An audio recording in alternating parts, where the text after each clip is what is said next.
Good afternoon, guys. I'm going to pick up where we left off with Sink or Swim, which was, we had just finished chapter 16.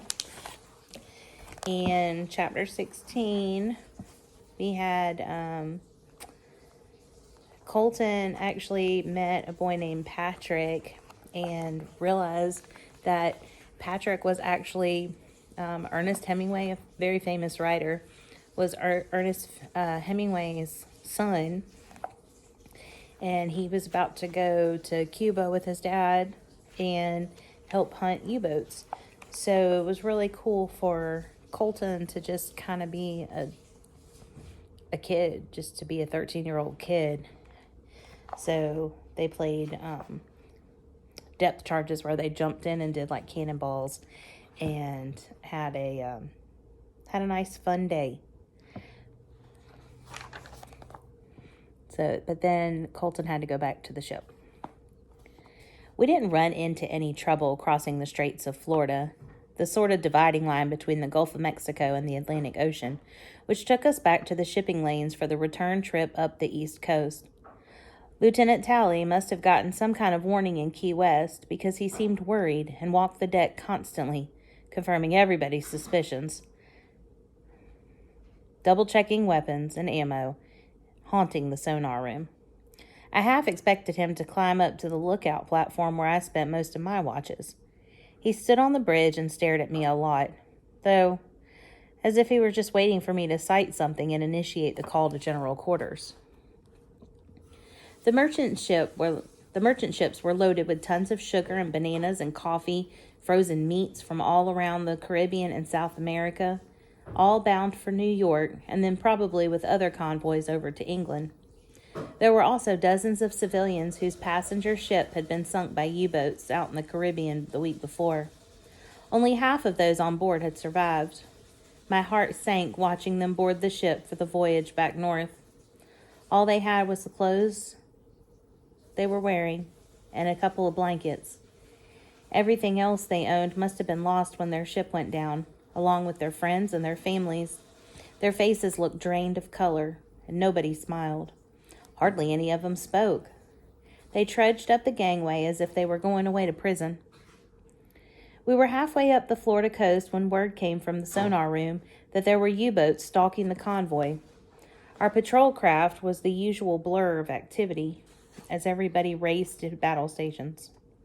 I was in the crow's nest and warned the other ships about the danger with the signal flags. We'd been maintaining radio silence since leaving the port. A minute later, our PC surged ahead, peeling off from the convoy to where the sonar guys had spotted the U-boat lying in wait. So far, I hadn't seen a thing, but I trained my binoculars ahead, hoping to see something that might help. One of the other PCs on our side of the convoy took off as well in pursuit of a second U-boat, while the third escort stayed on course. All the ships increased their speed, but that still wasn't very fast with all the cargo they carried. They also began the zigzag pattern to make it at least a little harder for the U-boats to aim their torpedoes.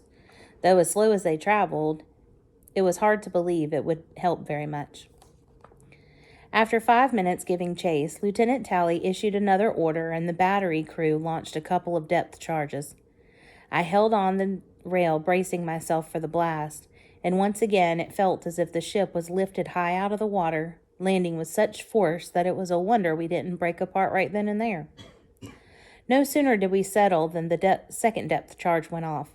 I was grinding my teeth so hard that my jaw ached. Oil and debris came to the surface, and guys all over the PC started shouting that we'd made a direct hit. They were practically dancing all over the deck until Chief Kerr jumped off the bridge and stormed up and down, yelling at them all to knock it off. "Back to your stations," he bellowed. "We didn't hit nothing. That's an old sub trick." I remembered the training back in Miami, and he was right. U-boats had been known to intentionally release oil, mattresses, and clothes through their torpedo chutes, anything that might convince us that they'd been hit. But what they were really doing was either getting away, or hiding on the bottom, or lining up for another torpedo shot. Maybe even at the ship that was in pursuit. Maybe even at us. Lieutenant Talley ordered another depth charge launched, and we went through the whole thing again, only no more oil and no more debris came up this time, so it probably had been a case of the U-boat pulling a trick and getting away. Well, it worked. It was the third time we'd chased a U-boat, and we still didn't have anything to show for it. As we pulled back toward the convoy, I could see the other PC far forward in our position, still in pursuit of the second U-boat.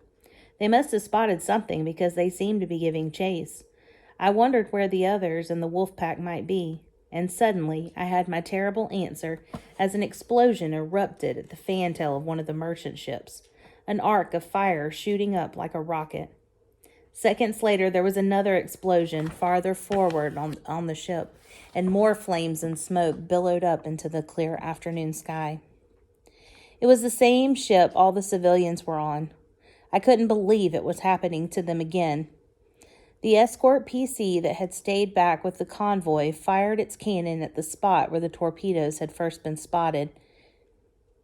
We raced back to join them in defending the cargo ships.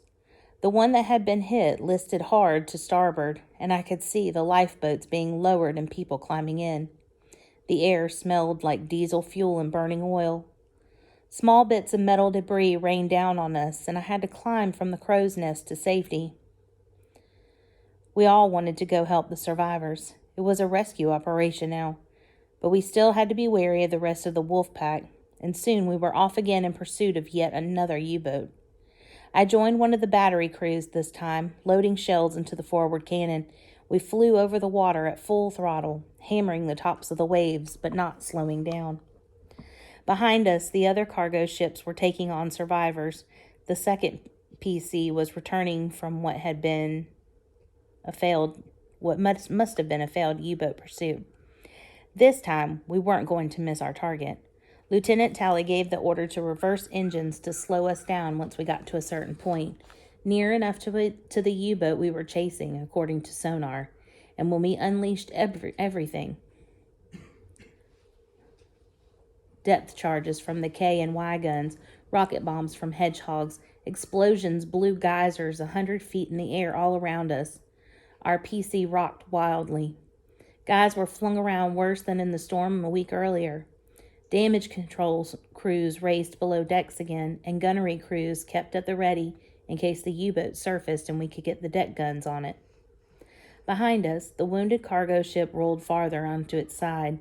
Then, with a loud groan and the grinding sound of twisting metal, it broke in half. Both halves went down within minutes, and I prayed that everyone had gotten off safely, especially the survivors from before. We repaired damaged bulkheads and reloaded the depth charges and rocket bombs. We stared at the ocean, the water calmer now that the explosions were over. We studied the sonar, pinging off what had to be a sub, now motionless below us. We waited to see what would come up from the bottom. "What do you think?" Straub asked me. The waiting stretched on for what felt like an hour.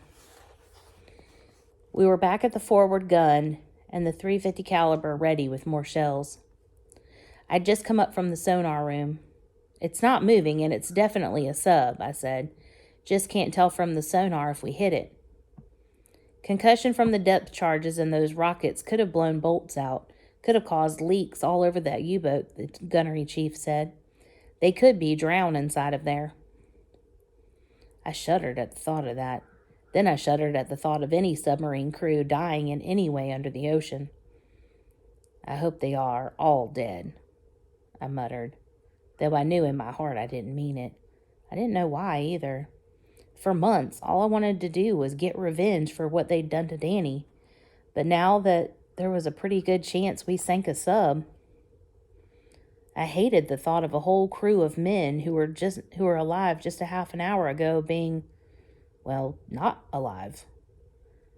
What if it had been our ship that had been hit by a torpedo instead? And what if we were all trapped on board as we sank? "I don't know," Straub said. "I kind of hope they surface and just surrender and we take them prisoner. That way they're out of the war for good, but, we didn't kill them or anything."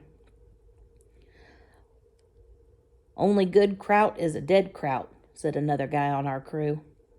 I knew kraut was something they called German people, but Mama wouldn't ever let Danny and me use a word like that. I said maybe Straub was right, but even as I said it, I wasn't so sure I believed that either. I wanted to bury all the Germans in their U-boats, but at the same time I didn't want them to die. It was so complicated. Maybe what I wanted was just for everything to be back the way it was, with Mama and Dad and Danny and me, and nobody trying to blow up anybody in the ocean anymore, and no crazy, stupid war.